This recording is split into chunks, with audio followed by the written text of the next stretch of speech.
So without any further ado, I would hand it over to Aurélien Robert from CNRS, Paris, and many other places, okay, many other structures and organizations, and who is going to talk about Wyclif on prime matter. So many thanks, Aurélien, and over to you. Thank you very much, Gabriele. I'm very happy to be here and that you are the chair for this session, because as we remember just before the beginning of this session, we met with Gabriele like 15 years ago. So I'm very happy to be here and to discuss with him and with you all. I have my presentation on a different screen, so I cannot look at the camera, which is in front of me. So sorry if my head is like this, but I have to read my presentation. I will share my screen with my slides. I hope you can see the slides. Okay, so yes, I will talk about John Wyclif on prime matter. John Wyclif is best known as the first translator of the Bible into English, as all of you know. He's also remembered as a reformer of the church, but his philosophy is still little known, or too little known, even if studies have been multiplying in recent years. And you can see some references on Wyclif's philosophy, just indications of possible references, recent references. In particular, there are many studies on his ontology, his realism on universals, from the works of Paul Vincent Spade, for instance, to those of Alessandro Conti, to mention only these two, but also studies of his realism about propositions. And I am thinking here of Laurent Cesari's works, for instance. I myself have written a few papers on John Wyclif's atomism with the aim of clarifying existing studies, such as those of Norman Kretzmann, and more recently, Bernard Pabst and Emily Michael. But several aspects of Wyclif's thought remain to be studied, however, and this is the case, it seems to me, with regard to his interpretation of Aristotelian hylomorphism, and more particularly with regard to his theory of prime matter. Often labeled an ultra-realist, Wyclif accepts the real existence of universals as divine ideas, but also as constituents of extramental reality. These universal forms are instantiated in matter, so his theory of matter, and particularly prime matter, is part of his general ontology as a whole. And for this reason, it seems important to understand as thoroughly as possible his conception of materia prima. As far as I know, there is only one study entirely devoted to the notion of prime matter in Wyclif. It is this paper from my colleague, Zenon Galluzzo. And Zenon Galluzzo's paper shows that Wyclif fully endorses the idea of prime matter, which he thinks of as the ultimate substratum of all material substances and natural changes, but also as a receptacle place, or sometimes as a huge body. He also notes that his vocabulary changed in the course of his career, since the prime matter is sometimes referred to as maxima materia, sometimes as a materia prima, sometimes as a materia informis. Galluzzo sees this as a sign of an evolution in Wyclif's thought, as he would have moved from a Platonic to a more Augustinian conception of prime matter. For my part, I think that this question of vocabulary should not be overestimated, because in his Logica e Continuatio, which dates from the years 1360 to 1363, according to Thomson, 71 to 74, according to Müller, he develops at length the idea of maxima materia, but also uses the expression materia prima. Similarly, in his De Materia et Forma, written between 70 and 72, according to Thomson, 74, 75, according to Müller, if the expression materia informis is borrowed from Augustine, he also speaks of materia prima. Finally, in the Trialogus, which is one of his last works, an entire chapter is devoted to the notion of materia prima, but it contains all the elements present in the earlier text I have just mentioned. So, in my opinion, the choice of these expressions depends rather on the theoretical aspect Wyclif wants to emphasize when he talks about prime matter. Whichever expressions are chosen, he maintained a fairly stable conception of prime matter throughout his life. Firstly, it is composed of atoms. This is what he wants to emphasize when he speaks of maxima materia, but the same idea can be found even in the Trialogus at the end of his life. Secondly, matter possesses a certain reality that goes beyond Aristotelian pure potentiality. It is between pure potency and act. In this case, Wyclif speaks rather of materia prima to express the necessity of a real substratum of change, including at the level of the mixture of the four elements. Finally, this notion of prime matter plays an important role in his theology of creation, largely inspired by that of Augustine. He then sometimes speaks of materia informis, a term that was used by Augustine in the De Genesi ad Litteram and the Confessions. But in my view, these are three aspects of a single doctrine. It is true, as Galluzzo points out, that it is not always easy to follow Wyclif's arguments. And I quote Galluzzo, matter and place, so you have the French on the screen, but I translate into English. Matter and place are treated on three different levels, namely on the level of the atomistic theory of matter, on the level of the Aristotelian categories, and on the level of the Platonic theory of place, or matter place, and the world is therefore considered as an object of both physical theory and ontology. Further on, Wyclif moves imperceptibly from one level to the other, and from one theory to the other. Further on, Galluzzo adds, in Wyclif's thought, there is undoubtedly a secret link between maxima materia, the Platonic place, and prime matter. In my presentation today, I would like to shed some light on this secret link by focusing on an important aspect of his theory of prime matter, namely his atomism, a subject on which I have written before, but not from this perspective. Before going into the content of some of Wyclif's texts, I would like to say a word about his sources, because they clearly indicate that he takes a decidedly Platonic perspective on matter, but also, less well known, a Neo-Pythagorean one. I will explain what I call a Neo-Pythagorean perspective on matter. In this respect, his theory resembles in some regards to those of the 12th century, in Paris and Chartres, for instance, and for this I refer you to Clelia Crialesi's lecture in this very same series of the Elusive Substrate some month ago. Indeed, Wyclif uses Plato's Timaeus in Cassidius' commented translation, Aristotle, of course, Augustine, as I said, but also, more surprisingly, a philosopher and physician of the late 12th century, Urso of Salerno. And to this must be added the arithmetic of Boethius and the theory of light of Robert Grosseteste from the 13th century for Grosseteste, of course. Both of which, Boethius and Grosseteste, have been neglected, I believe, in recent studies on Wyclif. I will say something about these two sources later. But first, a word about Urso of Salerno, who is an author not widely read in the 14th century, although traces of his works can already be found in Alexander Neckham in the early 13th century England. And Galluzzo, in the paper mentioned before, was rightly surprised by this reference and noted that some passages quoted by Wyclif are not to be found in the modern edition of his Aphorismi cum Clausulis. You have the reference here of this modern edition.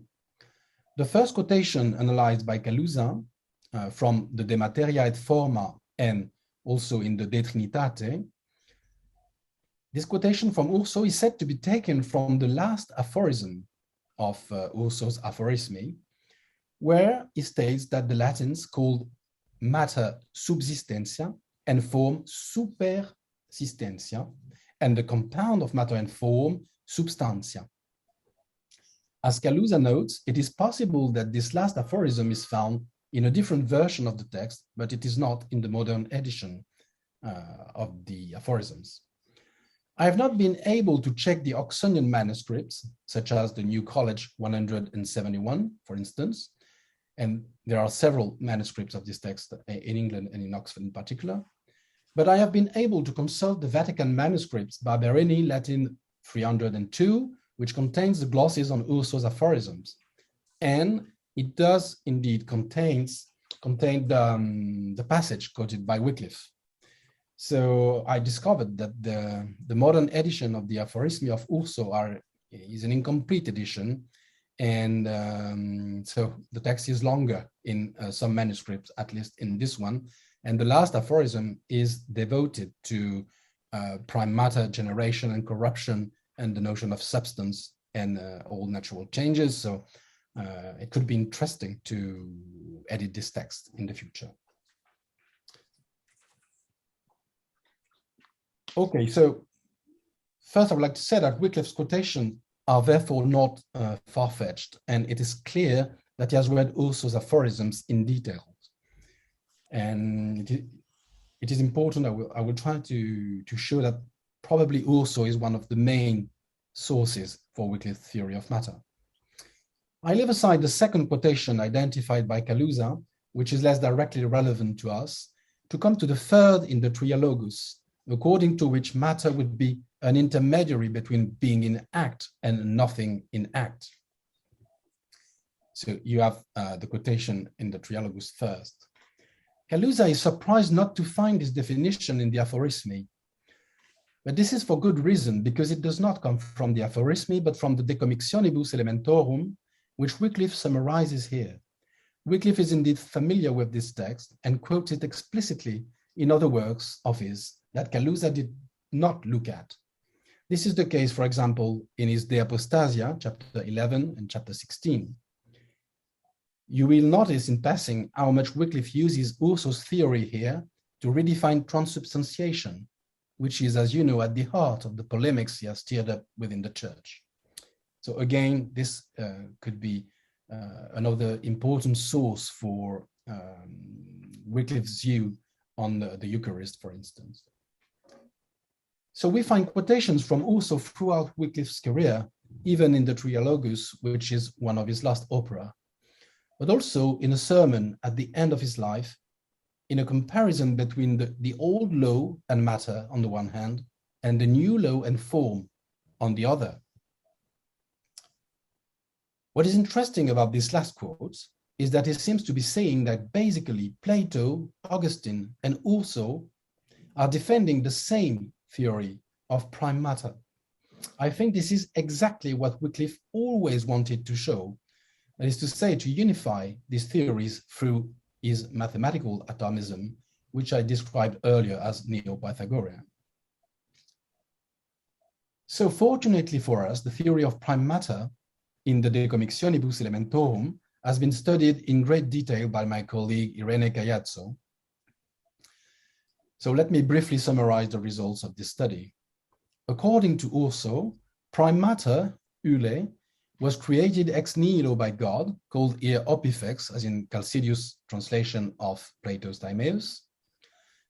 The forms, which always and also depends on the opifex, give the matter a specific being, that is to say, an essence. But before that, prime matter must be conceived as informis. So we find here the same expression as in Augustine. As Irene Caiazzo notes, it is quite possible that this vision of the creation of matter and form is influenced by that of Condisalinus in his De Processione Mundi, since we find a rather similar vocabulary in Urso. But we shall discuss this with Nicola Poloni after my presentation. He is the specialist. But what is remarkable in Urso's text is that he tries to put together elements from the Platonic tradition through Chalcidius's commentary on the Timaeus, but also from the Aristotelian tradition, since, as Daniel Jacquard has shown, he was familiar with a certain number of Aristotelian texts, in particular the degenerazione et corrupzione. So if John Wyclif never ceased to borrow from Urso in his theory of prime matter, it is undoubtedly because he too wished to reconcile these different traditions within his theology of creation. But it should be noted from the outset that Wyclif sometimes deviates from Urso's theory in fundamental respects. For Urso, prime matter initially has neither place nor quantity determined in acto. It has no form at all. It is potentially in a place and has potentially determined dimensions. Wyclif never quotes this part of the De Commixtionibus Elementorum because, according to him, as we shall see, matter once created, prime matter once created, immediately occupies a place and therefore has an actual quantity, and even before singular bodies exist as such. For Wyclif, the material world itself is what he sometimes calls a huge body from the start, that is, from the creation of prime matter. Substantial forms will then come to specify this matter in order to give rise to elements first, and then to singular bodies, with the substantial forms and then the accidental forms. So what was missing from Urso's description, according to Wyclif, was the geometrical explanation of Plato's Timaeus, according to which the totality of prime matter can be described by geometrical forms, thanks to the theory of elementary figures. Above all, it lacked a deeper arithmetical explanation of these geometric figures, an explanation that the atomists, since the 12th century, had been looking for in Boethius' De Arithmetica. Finally, Urso's theory lacked a metaphysical theory explaining how we went from nothing to a perfect sphere composed of atoms that formed geometrical figures with each other until they composed this perfect sphere, which corresponds to our material world. For this last point, Wyclif makes use of another fundamental author, Robert Grosseteste. And it is well known that Wyclif uses Grosseteste for his theory of universals, but lesser known that he also uses Grosseteste for his theory of the creation of prime matter. And we will see one or two texts in which he explicitly quotes the theory of light of Robert Grosseteste. So I will not be able to present all the texts in which Wyclif addresses these questions, since they are too numerous. I will therefore limit myself to a few remarks on the Logica first and the Trialogus. I would have liked to present also the De Materia et Forma, but this text alone would deserve a lecture. So let us start with the Logica.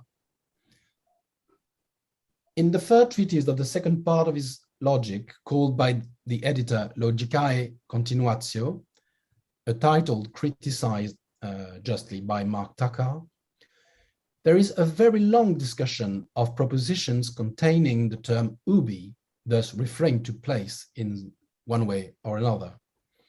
This is the occasion for Wyclif to give a very complete theoretical account of his theory of place, and especially of his mathematical atomism.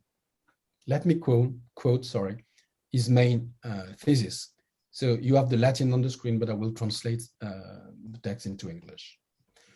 It is worth noticing that the world is composed of a fixed number of atoms, and that it cannot be increased or diminished or locally moved along a straight line or changed in its figure, so that from natural and immutable causes, its continuous quantity and figure follows from the number of atoms. Otherwise, indeed, the world would not be at its maximal capacity, capacissimus, and would not be maximally harmonious relatively to its figure, convenientissimus in figura. The situation and dimension of the world follow from these atoms. This is why when Aristotle mentions continuous quantities, he names the different species in a certain order: line, surface, and body, and beyond this, place and time. And the point is the principle for all, and the unit is the principle of the point. And place follows matter to such an extent that wherever there is this maximal matter, maxima materia, of the world, there is a place. As a consequence, even if it were per impossibile, moved locally along a straight line in an infinite void space, its situation would be continuously the same, insofar as the extension of this matter is sufficient to individuate its situation. And this was Plato's opinion, who called matter hule, vacuum, or a forged craftiness enveloped by thick darkness. Here the expression capacissimus is borrowed from the commented translation of the Timaeus by Chalcidius, but the rest is more original. This maximum capacity of the world is first of all due to the number of atoms that compose it, and more precisely to their situs. The situs of the world is in fact composed of all the particular situations of the indivisibles, which are in reality point-like entities, geometrical points, which Wyclif also calls non-quanta, without quantity. The point, Wyclif points out, is the equivalent of unity for numbers. It's like a unity in space, which is the classical definition of the point in the Neo-Pythagorean tradition of Nicomachus of Gerasa, taken up then by Boethius in the De Arithmetica. But you also find this definition in Aristotle, Second Analytics, for instance. So I already have written on this topic, so here are the references, so I won't repeat what I've said elsewhere. So the point is in geometric figures the equivalent of the unity numbers. For this reason, there is a precise number of atoms in the world, even though only God knows this number, which seems infinite to us, whereas it is not. There is, in the other text I quoted before, there is a certain number of atoms in the prime matter in the world, the material world. And as Wyclif says in the text I just translated, there are actually several ways of measuring the extension of the material world from the point, which is the unit, the ultimate unit in space, or we can measure or think about the quantity of things, of bodies, from the totality of the world, taking reference points, such as the poles or the equator, for instance. The general idea is that prime matter is both continuous and composed of atoms, which occupy all possible space for the matter of the world. There is no void space between the atoms, as in the case of the ancient atomists, Democritus or Epicurus, for instance. So I will not repeat here what I've already said elsewhere in more detail, but I will simply remind you that Wyclif no longer described the locus of a body in the manner of Aristotle as the surface of the containing body, but as the space constituted by the set of points that constitute its matter. These points are geometrical points, but they also have a correspondent in nature, which are called natural points by Wyclif. It is therefore not only a mathematical atomism that serves to think about the measure of the world, but a physical and even metaphysical atomism, since it also accounts for the creation of the world, and more particularly of the creation of prime matter. As he often repeats, this cannot be demonstrated by natural philosophy, which is too dependent on experience and the senses, but by metaphysics and more specifically by arithmetic. It is indeed from Boethian arithmetic that he borrows the idea that three-dimensional solids are composed of planes, planes of lines, and lines of points. Thus, all the minimal figures described in Plato's Timaeus can be analyzed down to their ultimate parts, which are indivisible. And here you have, I won't read the text, but you can see that he explains the minimal triangle by the association of 3 points, for instance.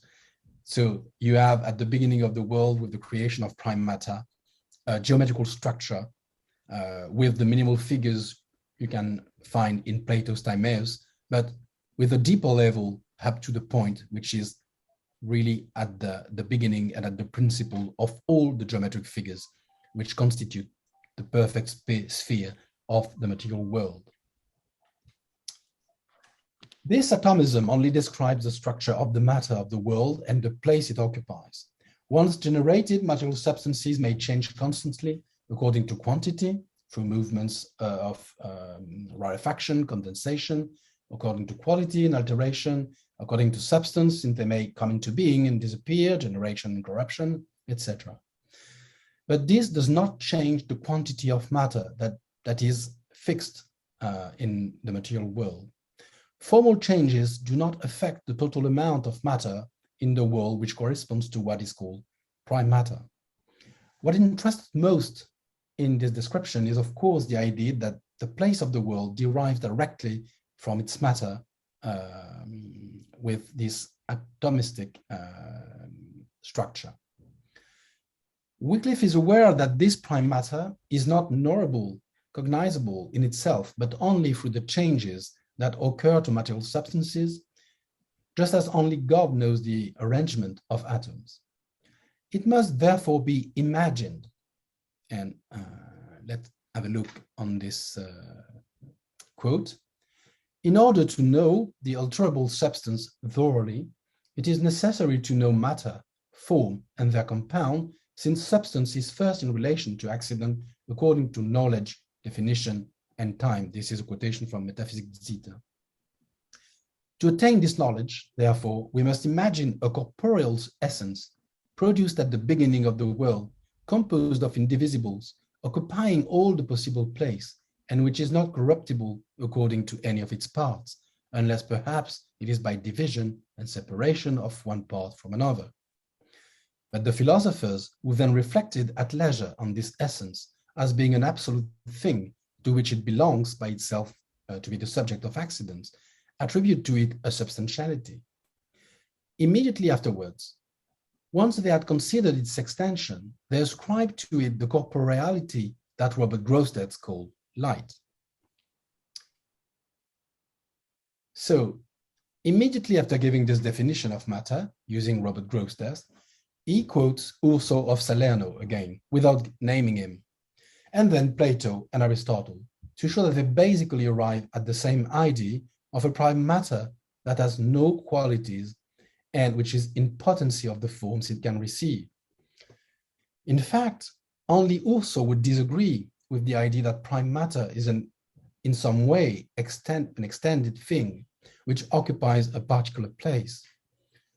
This is in some way the Platonic idea of chora, of matter place as a receptacle of forms. And it can also work, but with more difficulty, with the Aristotelian idea of prime matter.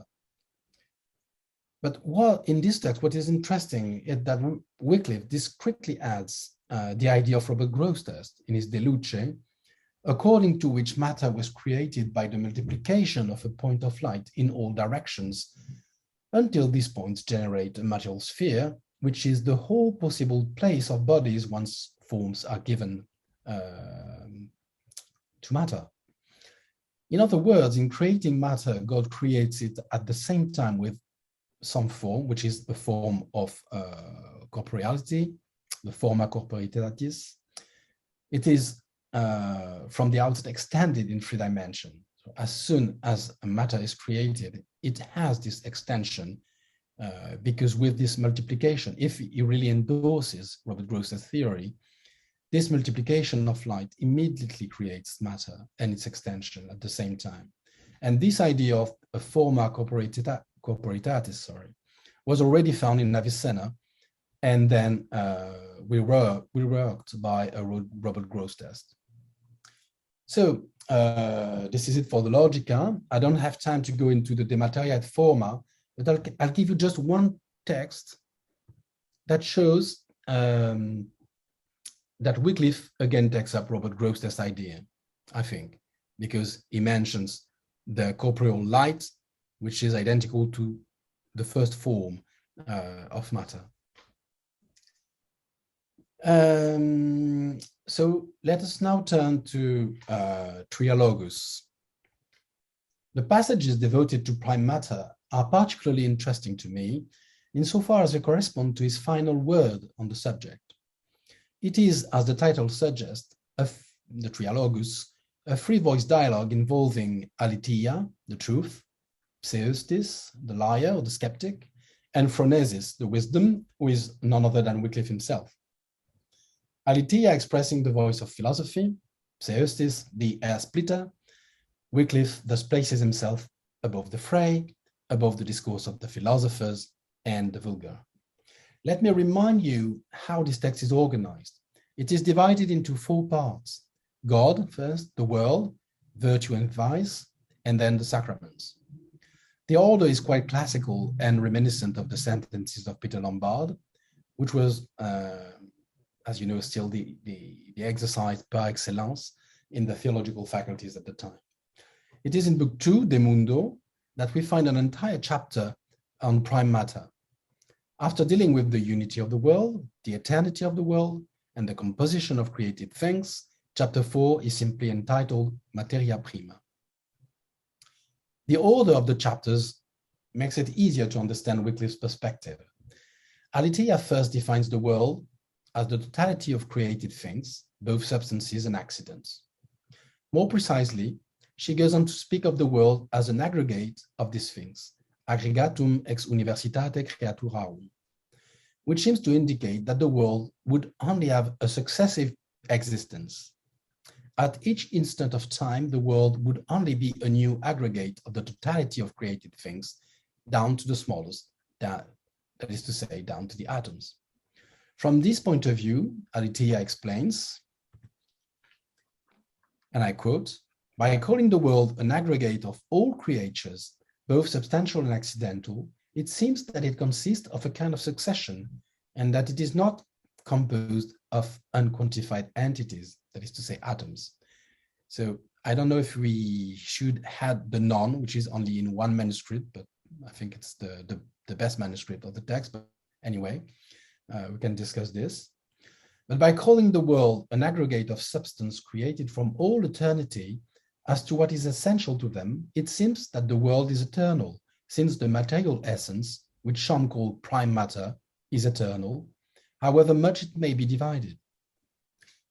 Seustis responds to such a position, which in his view is close to a form of occasionalism, and according to him, it destroys all philosophy. I quote, "Who, I ask, would say that for any single instant there is a new world, a world falling out of existence? In other words, if we can only describe the world at one instant t as the sum of what exists at this instant, we can no longer think of the continuity of the world, and perhaps not. We cannot think of a beginning of the world. There's always a new beginning at each and every instant." Wyclif, through the voice of Phronesis, responds to these arguments by appealing first to the Neoplatonic notion of the soul of the world, the anima mundi. Although the material world may appear as a discrete set of atoms, the overall unity of the world is guaranteed by an overall form of the world that some call the soul of the world, the anima mundi. But he goes further, arguing that even if matter is composed of indivisible entities, this does not prevent it from being thought of as continuous. For, he says, the whole corporeal world is a sufficiently continuous substance, since it is naturally a body. So we find again the same idea that prime matter is naturally continuous and is naturally a body with a certain extension, a certain quantity. Moreover, the corruption of one of its parts never leads to the corruption of the whole. Bodies constantly undergo changes on the side of substantial and accidental forms, but the world remains one great continuous body anyway, composed of atoms. The world is therefore one and incorruptible by nature, according to its matter. In chapter 3 of book 2, devoted to the composition of created things, he returns to the principles of his atomism. Seustis tells him that once again, he flies in the face of all common sense when he assumes that the continuum is composed of indivisibles, since Aristotle has radically and definitively criticized Plato and Democritus. So let me read this text. It's quite long, but I will translate it into English. So, Seustis, you frequently assume what is impossible, that a continuum is composed of non-quanta, which Aristotle often reproves against Plato and Democritus, and that a vigorous argument and a mathematical demonstration teach us. Phronesis, so Wyclif. It appears certain to the wise in arithmetic as well as in geometry and other science that a quantum is composed of non-quanta, which must be, quantum.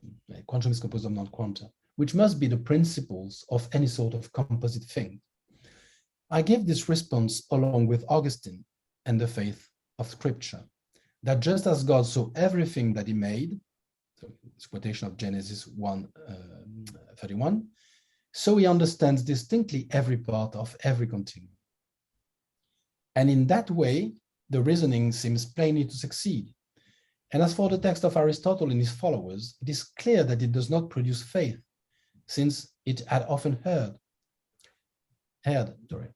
But Democritus, Plato, Augustine, and Robert Grosseteste, who thought in this way, are much more distinguished philosophers and much more brilliant in mathematical sciences.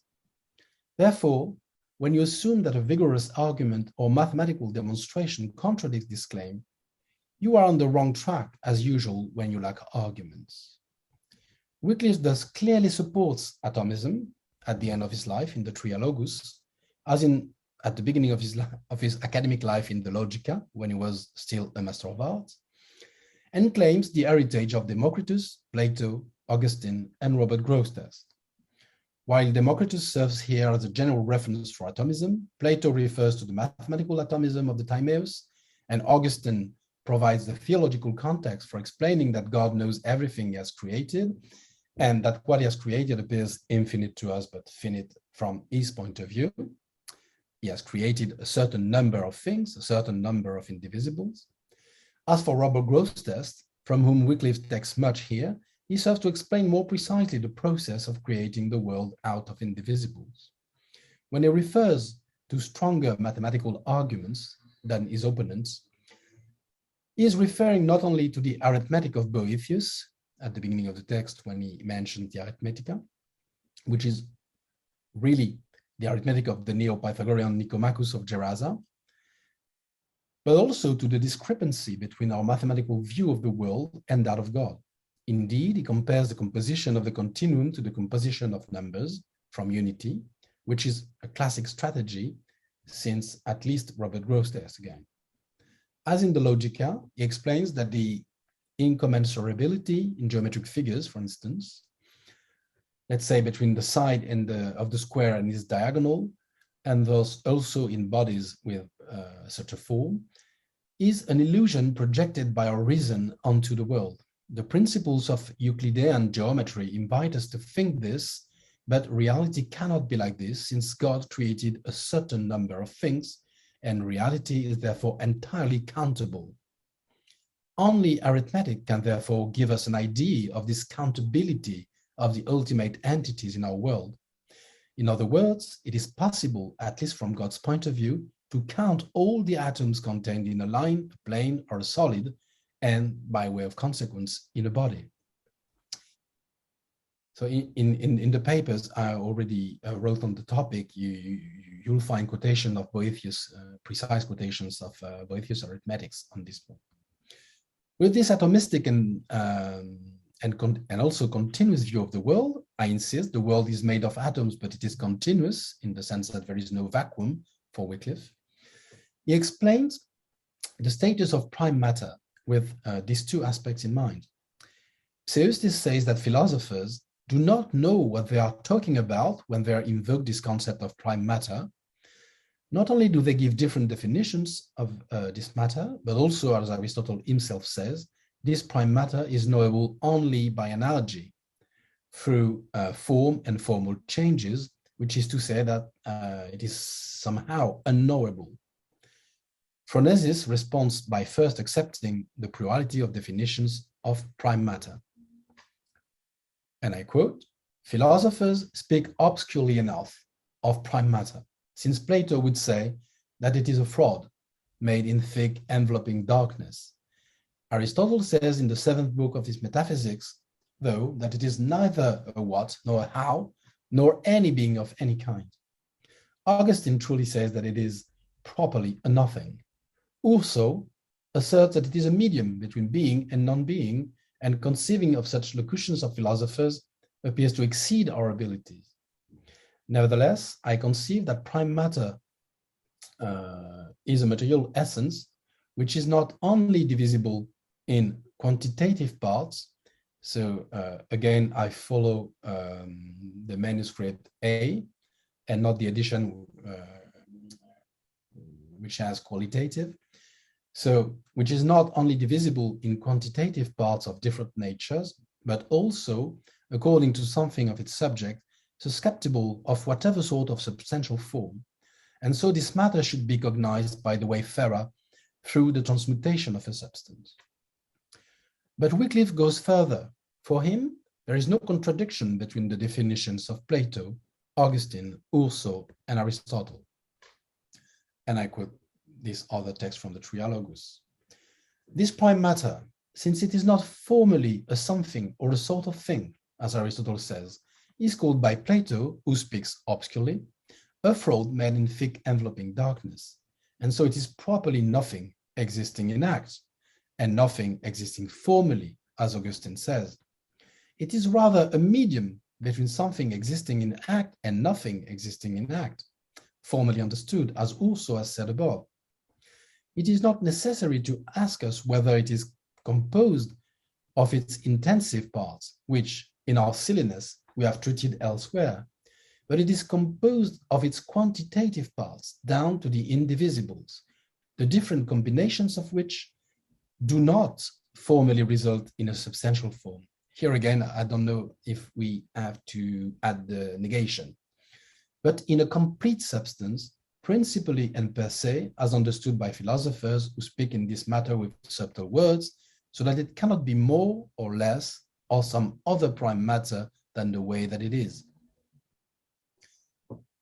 So Wyclif takes up here the same idea as in the Logica. Prime matter cannot be otherwise than it is, apart from the formal changes that it undergoes, but which do not change is prime nature, which is to occupy all the possible space of our world, which corresponds to the mass of matter created at the beginning of the world, and which is composed of indivisibles, of a certain number of indivisibles. So let me conclude with a few words. I hope to have shown the coherence of Wyclif's thinking about prime matter throughout his career, but also the extent to which it is based on his atomism, which in turn serves a theological purpose, to preserve the infinite for God and to affirm that the world is absolutely finite, in act and in potency.